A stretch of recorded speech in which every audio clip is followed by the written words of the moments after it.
Time set किया हुआ है। अब इस मेगा ओपिनियन पोल में आंकड़ा खुलने की बारी आ चुकी है।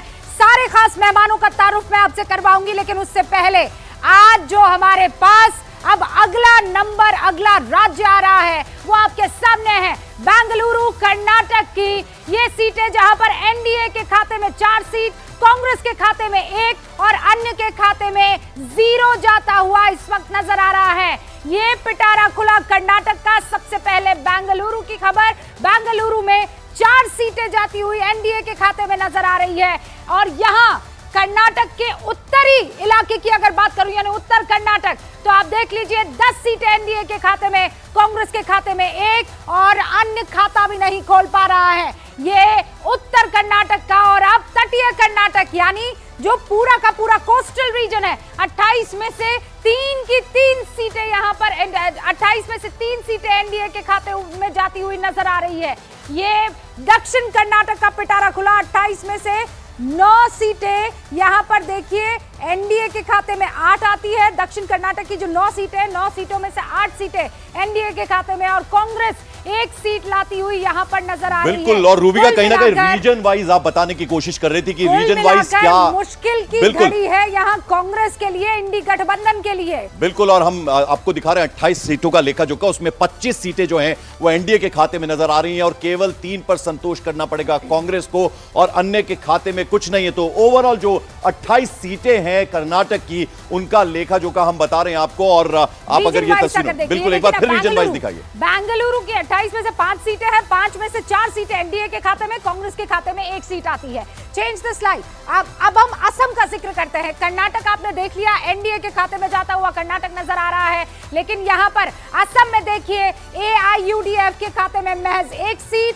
इंडी गठबंधन को कोई सीट नहीं मिल रही है, और एनडीए के खाते में 12 सीटें यहां पर। बदरुद्दीन अजमल का बताना होगा आपको, क्योंकि उनके खाते में 1 सीट यहां पर आ रही है। तो ओवरऑल अगर हम असम की बात करें, 14 सीटें, छोटा राज्य है, तो 12 यहां सीधे अगर विधानसभा की बात करें तो सरकार जो है बीजेपी की, और एनडीए के खाते में 12 सीटें यहां आ रही हैं, और एआईयूडीएफ की जो बात है उसके खाते में, बदरुद्दीन अजमल के खाते में 49% वोट मिल रहा है एनडीए को, 35% मिल रहा है कांग्रेस को, महज 6% मिल रहा है एआईयूडीएफ को, और दूसरे अन्य के खाते में 10% जाती हुई नजर आ रही है। 14 सीटों में असम में कुल मिलाकर आप समझ लीजिए हिमंत बिस्वा का जादू और काम इस कदर बोल रहा है कि यहाँ एनडीए के खाते में 49%, लगभग आधा आप मान लीजिए जो वोट प्रतिशत है। तो लगातार अगर हम असम की बात करें, जी बिल्कुल, विधानसभा में बेहतरीन प्रदर्शन किया है। और अब अगर हम लोकसभा चुनावों की बात करें तो 49% एनडीए के खाते में, जबकि 35% वोट शेयर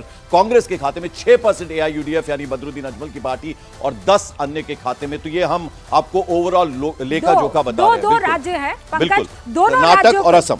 कर्नाटक और असम, यहां पर पिटारा खुल चुका है। सारे खास मेहमान हमारे साथ जुड़ चुके हैं। पहले उनसे आपका तारुफ करवा देना चाहती हूं। भारतीय जनता पार्टी के राष्ट्रीय प्रवक्ता प्रेम शुक्ला जी हमारे साथ जुड़ चुके हैं।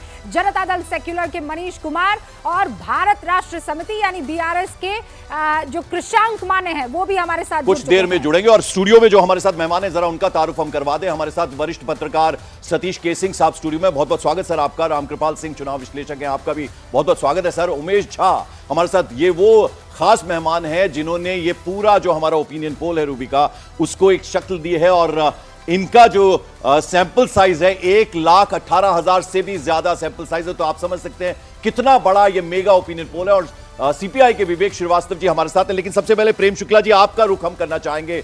बंपर लॉटरी लग रही है दोनों ही प्रदेशों में। बड़ा प्रदेश है कर्नाटक और साथ ही साथ असम छोटा प्रदेश, दोनों जगह लॉटरी लग रही है। मतलब असम में तो प्रेम शुक्ला जी आप लोग 49% वोट शेयर जो है लेते हुए नजर आ रहे हैं।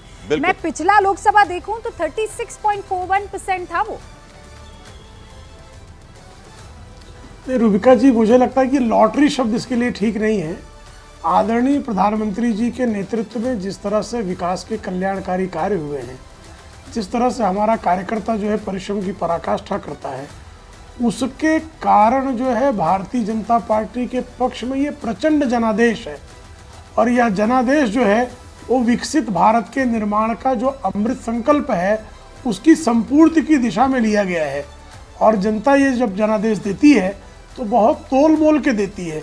उसे पता है कि भारतीय जनता पार्टी के नेतृत्व में आदरणीय नरेंद्र मोदी जी ने जिस तरह से गारंटियां दी और गारंटियों को पूरा किया, गारंटी के पर्यायवाची जिस तरह से आदरणीय नरेंद्र मोदी जी बने, उस पर मुदित होकर जनता या प्रचंड जनादेश दे रही है। असम में जिस तरह का काम हुआ है, जिस तरह से वहां डबल इंजन की सरकार काम कर रही है, उसके कारण यह जनादेश है। और मुझे तो इस जनादेश के अनुसार अगर सांप्रदायिक विभाजन ना हो तो भारतीय जनता पार्टी 14 में से 14 सीटें जीत जाएगी। प्रेम शुक्ला जी, कर्नाटक की जरा पहले बात कर लेना, बड़ी स्टेट है, वहां तो विधानसभा में आपकी सरकार है नहीं, तो फिर ऐसा क्या जादू चल गया कि अब लोकसभा चुनाव जब आ रहे तो इतना प्रचंड एक तरह से बहुमत मिलता नजर आ रहा है आपको?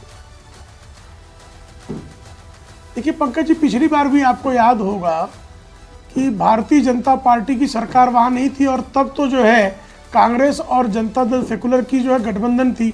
उसके बावजूद भारतीय जनता पार्टी के पक्ष में आदरणीय नरेंद्र मोदी जी के नेतृत्व में कर्नाटक की जनता ने पूरा विश्वास व्यक्त किया था। और जो आप जो है ओपिनियन पोल में आज कर्नाटक का परिणाम बता रहे हैं, लगभग इसी तरह का परिणाम जनता ने जनादेश के रूप में आदरणीय मोदी जी को दिया था। तो मोदी जी के प्रति जो है कर्नाटक की जनता में भी अखंड विश्वास है। वो जो आपका विनिंग फैक्टर है वो फैक्टर एम है बेसिकली, और वही एम फैक्टर अगर असम में ना होता, यानी वो मुस्लिम फैक्टर जो ध्रुवीकरण की आप बात कर रहे हैं, तो एआईयूडीएफ को भी शायद वो एक सीट ना जाती, आप ये कह रहे हैं। मेरे साथ बाकी सारे मेहमान भी है। सतीश जी, मैं अब ओपनिंग रिमार्क आपसे चाहती हूँ। दोनों राज्यों में पिटारा खुला है और आंकड़ा आपके सामने है और स्कोर भी आप देख लीजिए। इंडी गठबंधन इस वक्त 64 पर है और एनडीए के खाते में 211 सीटें 584 में से सतीश जी जाती हुई दिख रही है।